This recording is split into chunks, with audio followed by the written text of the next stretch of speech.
The Columbia Workshop, radio's foremost laboratory of writing and production techniques, presents the second and concluding part of a two-part adaptation of the great American classic of the sea, Moby Dick, by Herman Melville.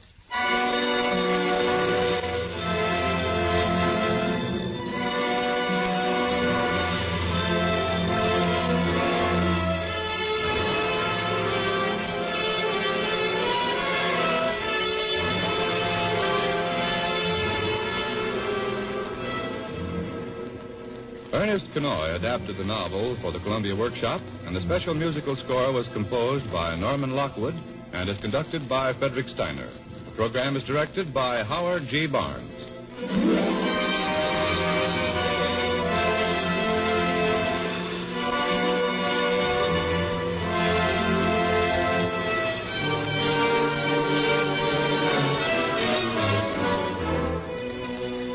The iron will of Captain Ahab drives the whaling ship Pequod forward, ever forward, weary month after weary month, in mad pursuit of the fabulous white whale, Moby Dick. The officers and crew grumble and dream of home, but cannot bend the single purpose of the revenge-obsessed tyrant. Captain Ahab walks the decks of the Pequod with an ivory stump, where Moby Dick took off his leg when last they met. The tale is told by Ishmael.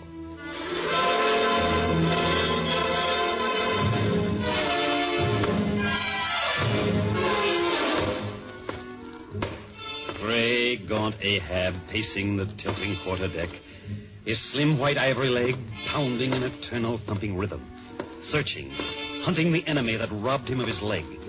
Across the storm-tossed ocean, round the horn through the Indian seas and out upon the broad Pacific, close on the foam-thrashed wake of Moby Dick, the monstrous white whale. To Ahab's unhinged fire, the focus and embodiment of infinite malignant evil.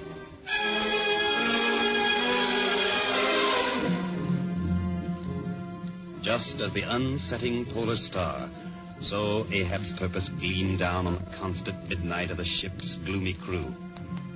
In this foreshadowing interval, all humor vanished. Starbuck the mate smiled no more, and Stubb the second officer stilled his cheerful song. Like machines, they dumbly moved on deck, ever conscious that the old man's desperate eye was on them. Sir, we must send down the main topsail yard. Strike sail, Mr. Starbuck. Aye, sir, the lee lift is half stranded. Shall I strike it, sir? Strike nothing. Lash it. If I had skysail poles, I'd sway them up now and carry double canvas. We're on his trail, Starbuck. We close hourly on Moby Dick. Double canvas in a gale, sir. It's madness, Captain. Aye, Starbuck, mad, demoniac. Thou dost abhor thy captain's hunt. But Starbuck's body and Starbuck's will are Ahab. My magnet at thy brain draws off rebellion. Insane old man, beware thyself. Hark ye, Starbuck. We strike no sail nor shorten canvas. Nay, not if the typhoon sweeps away the mast. Until the masthead cries out for Moby Dick. Until he spouts black blood. And in this hand I clutch his evil heart.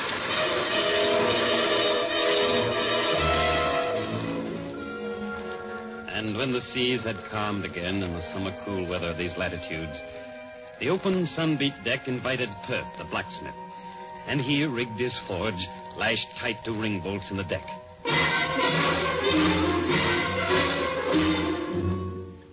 Surrounded by an eager circle, all waiting to be served, he mended boat spades, pike heads, harpoons, and lances.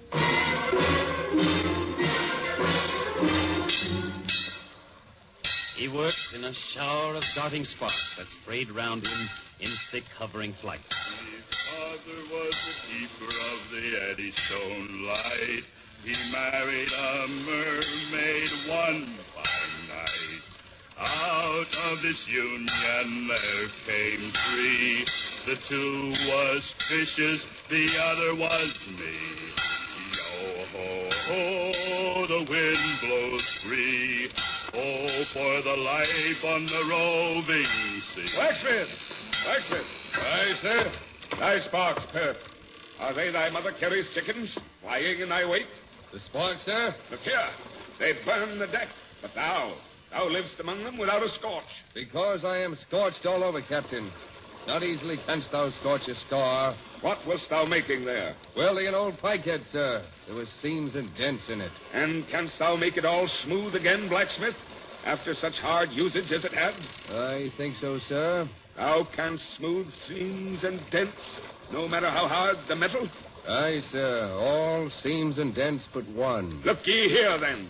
Here. Can ye smooth out the wrinkled seam of madness in my brow? If thou couldst, blacksmith, glad enough would I lay my head upon the anvil and feel thy heaviest hammer between my eyes. Answer. Canst thou smooth this seam? Nay, sir. That is the one dent insensible of blacksmith's hammer. Aye, man. It is unsmoothable. For though thou seest it here in my flesh, it is worked down into the bone of my skull. But no more of pikes and gaffs today. Look ye here, blacksmith. Steel. Gathered nail stubs of shoes of racing horses. Aye, Captain Ahab. Thou hast there the best and stubbornest stuff we work. Aye, sir. And thou must forge me a harpoon. 1,000 yokes of fiends could not part. A blade that'll stick in a whale like his own pin bone. Forge me that blade, and it'll drink the blood of Moby Dick.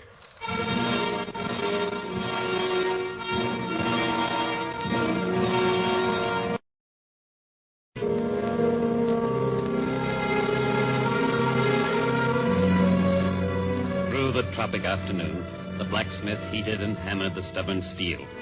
And wild Ahab paced beside the forge and fixed the blade with greedy eyes. Then, as the sun sank down beyond the yard, the blacksmith lay... But for the tempering, will you shove the water cask near? No water. I want it of the true death temper. Ahoy there! Dago, quick. What say ye, pagan harpooners? Hey, Captain. Will you give me as much blood as will cover this bar? Blood?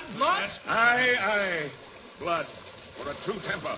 For a blade as sharp as the needle sleet of the icy sea. Aye, Captain, I'm willing. All right, your arms, then. And careful with the knife. Dago. Quick. Now then, put ye your arms over this hot blade and turn them. There. Tempered in blood, ye harpoon. Baptized in the name of the devil. Moby Dick, I hold thy death. And now I'll drink thy heart's blood and see thee roll. In out!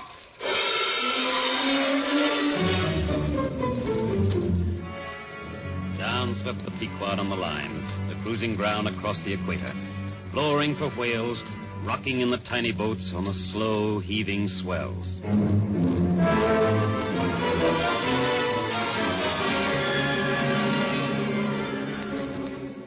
But warmest climes but nurse the cruelest fangs. Skies the most effulgent, but basket the deadliest thunders.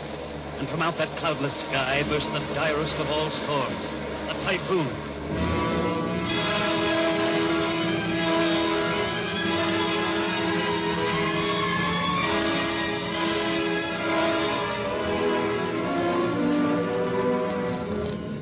By evening, the Pequod, torn of her canvas and bare poles, struggled as sky and sea roared. The disabled mass fluttering with the rags of canvas left by the first fury of the tempest. Stop! Aye, Mr. Starbuck. The boats! All double lashed. Wrenched me. Wave. It's round the world you come to do it. A waste of travel and poor stub. Jolly is the gain and a joking is the word. Stop at the typhoon train. The skirt all aflame. Get away! Oh, the brave man, hold thy peace. But I am no brave man. I'm a coward, Mr. Starbuck. I sing to keep my spirits up. Silence! There's no way to stop my singing in the world but to cut my throat. And then 10 to 1, I'll sing you the doxology full of wind-up.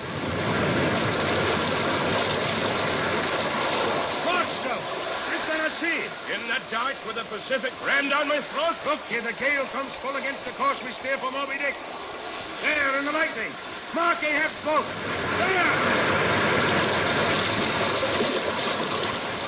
There, the boat's stove in. Aye. Crushed in the stern sheets where the old man stands. Now stop, jump overboard and sing if thou must. I don't. What's in the wind? A gale that hammers us now. We can turn it to a fair wind to drive home. Yonder to windward all is blackness of doom.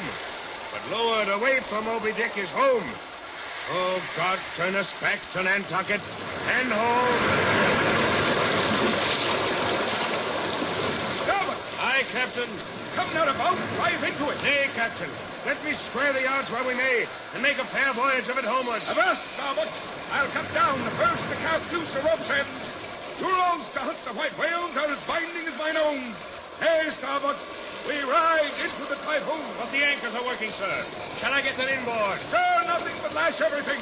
The wind rises. Quick and see to it. By masts and keels. You take me for the hunchback skipper of some coasting smack. Send down the sails. No. We go on.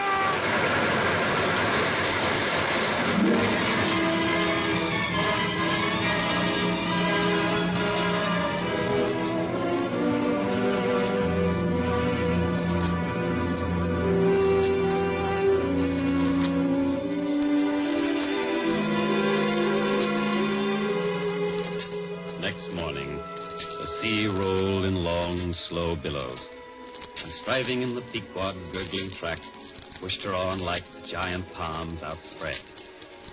The sea was as a crucible of molten gold that bubblingly leaps with light and heat. And then, splitting the lazy silence, the masthead cries,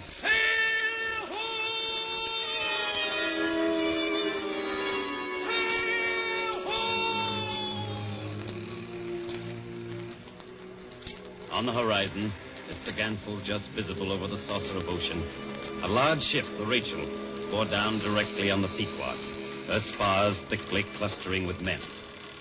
The Rachel's captain put off, and soon his boat hook clinched the Pequod's main chain. Ahoy there. Hast seen the white whale? Aye, yesterday. Give a hand up here. Yes, sir. Up. Ever seen a whaleboat adrift? Nay, but the white whale, was he killed? Moby Dick still lives? Aye, he does. You've not seen a whaleboat adrift? It was yesterday the cursed white whale ran off with our lead boat fast to him. Towed out of sight in less than an hour. 8 good men. He'd stop in the height of the season for one missing boat. My boy. My own boy is among them. For love of heaven, Captain. For 8 and 40 hours, let me charter your ship to help the search. I'll pay, and roundly pay. His son, Captain Ahab. We'll save his son? Nay, sir. Nay? I'll not go till you say aye to me. I lay, Captain, you've got a boy home now. Yes, you'll relent. I can see it. Come then, men. Stand by to square the yards in air. Avast! Touch not a rope yarn. Captain, I will not do it. Even now I lose time. Goodbye. God bless you, man, and may I forgive myself. Mr. Starbuck. Aye, sir. 3 minutes hence, brace for it and have the ship sail on. Aye, sir. I beg, I plead, my son. Captain. Mr. Starbuck, send sail upon the wake of Moby Dick.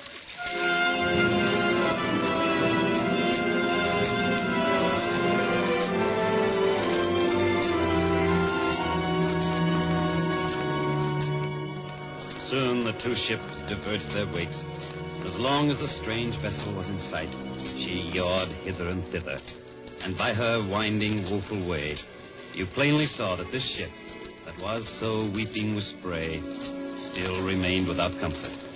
She was Rachel, who wept for her children because they were not.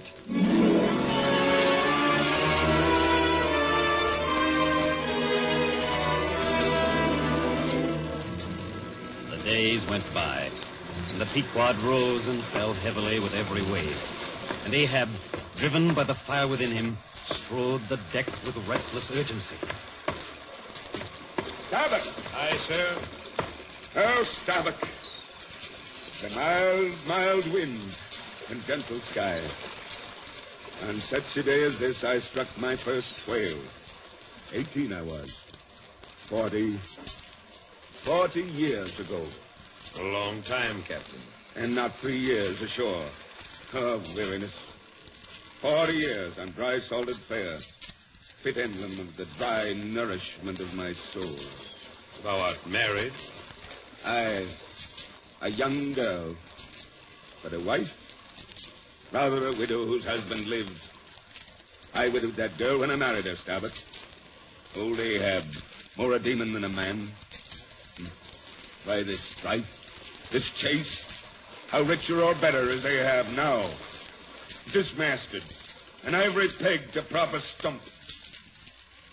I feel deadly bowed and humped, as though I were Adam staggering beneath the piled centuries in paradise.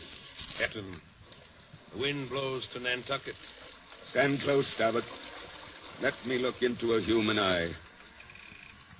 I see my wife and child in thine eye. Starbuck, do thou stay on board the Pequod. Lower not when I do. When branded Ahab gives chase to Moby Dick, that hazard shall not be thine. Captain, noble soul, why should anyone give chase to that hated fish? No, Starbuck. Away, let us fly those deadly waters, let us home. Wife and child, too, are mine. Let me alter course. Heaven crack my heart, stave my brain. Mockery, bitter mockery. Let me square, Captain. How cheerily would we bowl on our way to see old Nantucket again. Oh, the mild blue days like this one on Nantucket Island. Aye, and about this time the boy awakes, sits up in bed, and his mother speaks of Ahab, abroad on the deep, who will yet be home again. 'Tis my Mary herself. She promised every morning would my son be carried to the highest hill to catch first glimpse of his father's sail. What is it, Starbuck? What cruel and hidden lord is he that orders me against all natural lovings and longings? Is Ahab Ahab? Is it I or God or who that lifts this arm? By heaven, man, we'll turn round and round like yonder windlass, and fate's the handspike. But we'll sleep at last, Starbuck. I cling to that. We'll sleep at last. Home, Captain, home. Change the course, beat back to home. Thy wife, thy child, and mine.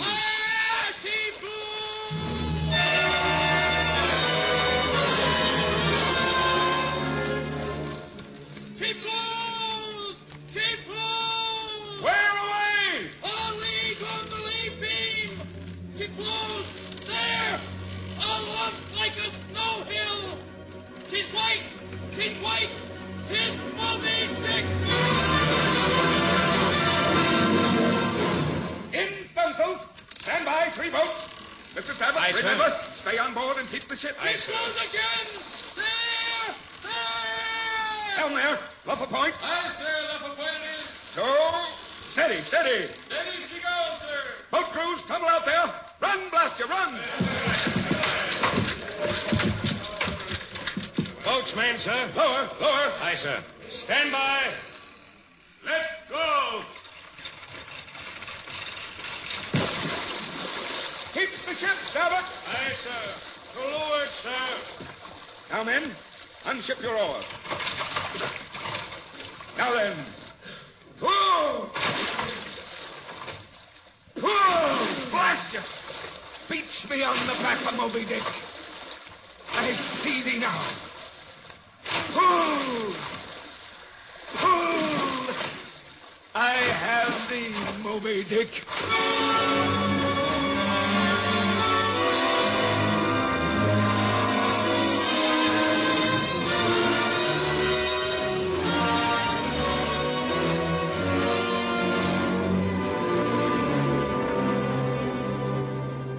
The ocean grew smooth, and now they saw him wallowing in the trough, his dazzling hump visible sliding along the sea, his tiny malignant eye fixed out over the waves, his massive wrinkled forehead towering over the swells. Seabirds roosted on his craggy head. So swam Moby Dick, and in the stern sheets of his driving boat stood Ahab, his burning eye fixed on the lazy spout that topped the massive head. Pull again. I shall not lose him. There go flukes. He sounds, Captain. Aye, down to the bottom. An hour he'll stay. Easy off. Hey, Captain. See the birds that roosted on his back. They head this way. They're keen eyes. Look down, Captain. The birds tell true. Turn all, 'tis Moby Dick. Pull! Pull for life! He comes up! Jump! Jump! He's got us in his jaws! He's taking the boat! Jump! Jump!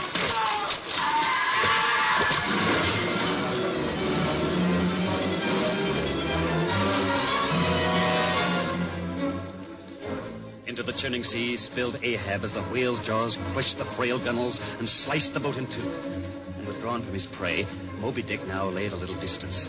Swiftly round and round he swam, churning the water in his vengeful wake, barring from the floating wreck the other boats, till down upon the circle of boats and the maddened whale bore the Pequod, close upon the maelstrom that battered swimming in. They fished up floating mariners and shattered whaling gear. And then old Ahab, dragged from the sea, stood again on his quarterdeck.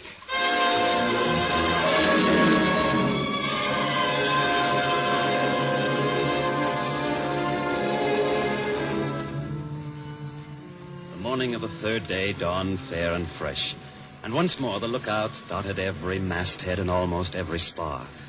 Time itself now held long breaths with keen suspense. Hours passed, gold beaten out to ages.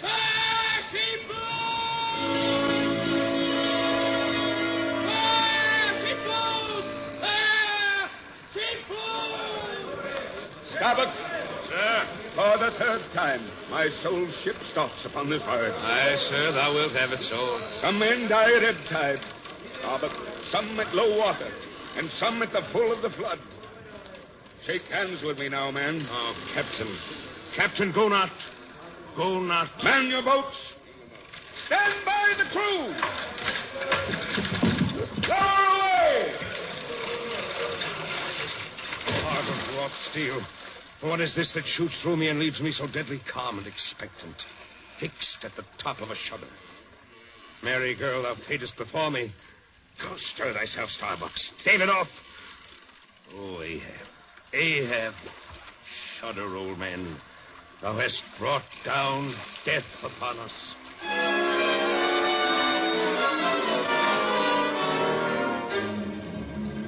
The whaleboats rocked slowly where the spouting Moby Dick had sounded, waiting till he should rise and blow again. Suddenly the waters around them slowly swelled in broad circles and quickly upheaved. A low rumbling sound, a subterranean hum, and shrouded in a thin, drooping veil of mist, a vast form shot lengthwise from the sea.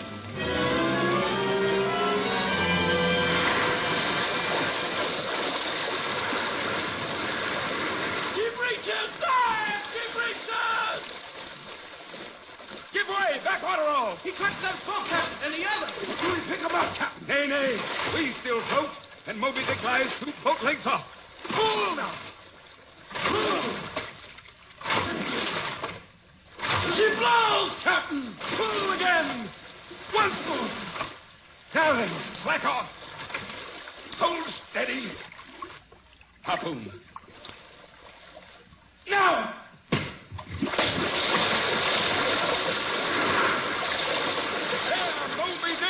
I plant my curse. He rolls, Captain. Watch out the line. The line snapped. Where is he now? Try him out. Where is he? He swims on the ship, Captain. He's there for the Pequod. Oars, oars. Pull. Pull. Let Ahab drive again upon his mark. The ship. The ship. Dash on, my men. Will ye not save my ship?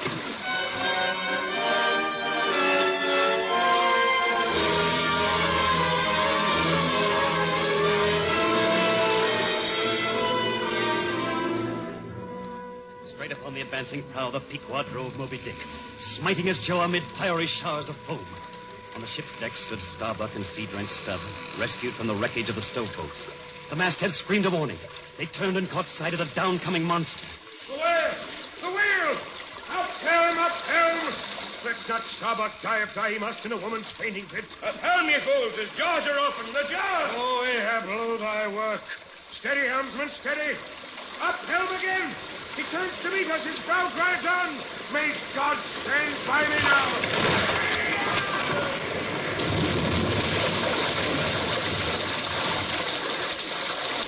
The solid white buttress of the whale's forward smote the ship's starboard bow till men and timbers reeled. Through the breach, they heard the waters pour as mountain torrents down a flume.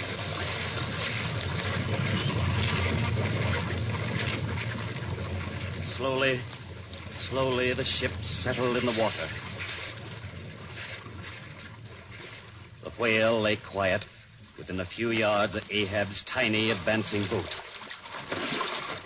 Thou firm, death-glorious ship, Must ye then perish and without me? Oh, lonely death. Oh, lonely life. Moby Dick, towards thee I roll, thou all-destroying but unconquering whale. To the last I grapple with thee. Keep close, Captain. One more pull now, men. There! Steady off. From hell's heart I stab at thee. For hate's sake I spit my last breath at thee. Let die while chasing thee, tied to thee, thou cursed whale. Thus I give up the spear. Captain, he's sounding. Captain, the line is found. Catch it once again around the post. The line, Captain. Watch that loop. Captain!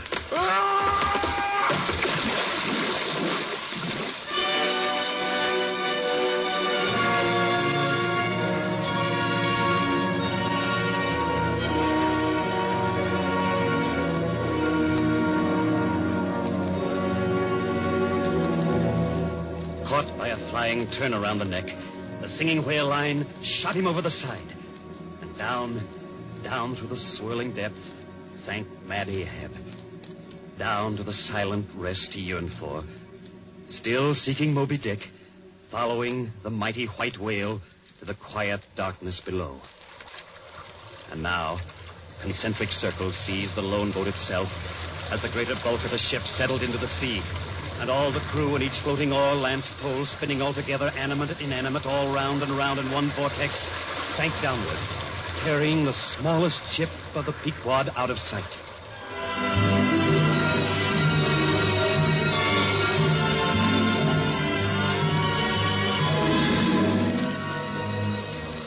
Now, small prowls flew screaming over the yet yawning gulf. A sullen white surf beat against its steep sides. Then all collapsed, and the great shroud of the sea rolled on as it rolled 5,000 years ago.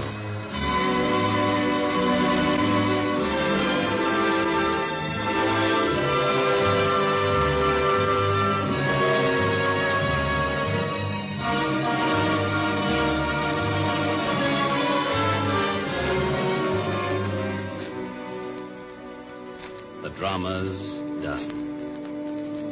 Why then here does anyone step forth? Because one did survive the wreck. I, Ishmael, floated in the wreckage at the margin of the vortex.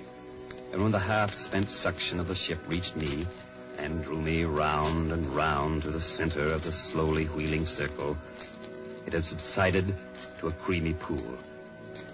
Clinging to a shattered boat, I floated on the soft and dirge-like main. On the second day, a sail drew nearer, and picked me up at last. It was the Rachel, that in her retracing search after her missing children, only found another orphan.